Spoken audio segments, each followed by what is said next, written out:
Penelitian ini dilatar belakangi oleh fenomena permasalahan yang berkembang di masyarakat bahwa sektor pariwisata seharusnya dapat menjadi nilai tambah bagi pendapatan masyarakat untuk dapat meraup keuntungan ekonomi agar dapat meningkatkan kesejahteraan mereka. Setidaknya jika menyimak dari perkiraan jumlah wisata internasional berdasarkan rilis dari World Tourism Organization, mengapresiasi kebijakan pemerintah Republik Indonesia dengan membebaskan visa wisata bagi 169 negara. Pasalnya menurut temuan World Travel and Tourism Council, terdapat kenaikan jumlah wisata berkisar antara 5-25% per tahun di Indonesia akibat kebijakan bebas visa kunjungan singkat.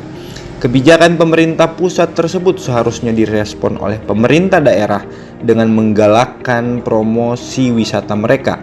Kabupaten Bone Bolango memiliki banyak potensi wisata bahari, salah satunya terdapat pada wisata hiu paus di Desa Botu Barani yang terkenal hingga mancanegara. Wisatawan dapat melihat ikan hiu paus dari jarak 4 sampai dengan 7 meter dari bibir pantai. Dengan potensi pariwisata tersebut, seharusnya pemerintah daerah dapat memaksimalkan penerimaan pendapatan asli daerah melalui retribusi pariwisata. Namun berdasarkan permasalahan yang diidentifikasi oleh tim peneliti, ditemukan berbagai persoalan, di antaranya: 1. Terdapat beberapa objek wisata yang banyak dikunjungi di sepanjang garis pantai itu masih dikelola secara konvensional dan kurang memperhatikan dampak keberlanjutan dari lokasi wisata. Yang kedua, tingginya ego sektoral antara pemerintah daerah dan pemerintah desa setempat yang berbeda pandangan terhadap sistem pungutan tarif maupun perbaikan fasilitas umum di lokasi wisata.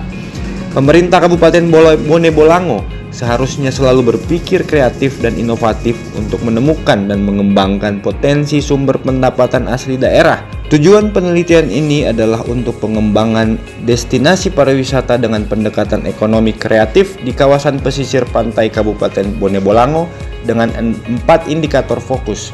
Yang pertama infrastruktur, kedua aksesibilitas, yang ketiga partisipasi masyarakat, dan yang terakhir atraksi wisata. Hasil penelitian menunjukkan yang pertama, faktor infrastruktur menunjukkan belum memadai berdasarkan peraturan pemerintah Republik Indonesia nomor 50 tahun 2011. Untuk itu peneliti mendorong agar kolaborasi masyarakat, kelompok sadar wisata atau Podarwis, dan juga pemerintah desa, pengelola wisata dan pemerintah daerah perlu bahu-membahu memperbaiki infrastruktur pariwisata. Yang kedua, faktor aksesibilitas menunjukkan bahwa Kabupaten Bone Bolango dapat meningkatkan kualitas hidup penduduk setempat dengan menciptakan lapangan kerja baru. Aksesibilitas pariwisata juga dapat didorong dengan memperhatikan dampak lingkungan seperti potensi rusaknya terumbu karang, sampah bawah laut, sehingga peran dari pelaku wisata diharapkan peka dan bijak memperhatikan dampak negatif dari pengembangan pariwisata. Faktor yang ketiga adalah partisipasi masyarakat, menunjukkan bahwa beragam pendekatan diantaranya teknologi informasi untuk membantu pemasaran, pelibatan kelompok masyarakat yang rentan dan tidak punya penghasilan, dan membangun kemitraan dengan organisasi kepariwisataan. Hal ini penting sebab partisipasi masyarakat yang menurun diakibatkan oleh akses informasi dan ketidakpercayaan masyarakat terhadap proses partisipasi.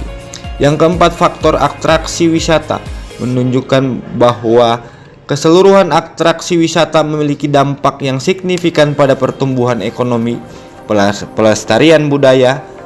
Dengan memperbanyak atraksi wisata, terutama di pedesaan, maka dapat meningkatkan pendapatan dan kesejahteraan penduduk desa dan membantu mencegah urbanisasi yang berlebihan.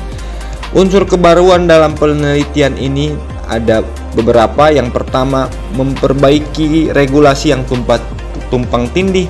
Yang kedua, mengoptimalkan promosi. Yang ketiga, mendorong investasi. Keempat, memperbaiki infrastruktur. Yang kelima, memperbaiki kesadaran dan masyarakat. Dan yang terakhir, mendorong event berskala nasional dan internasional.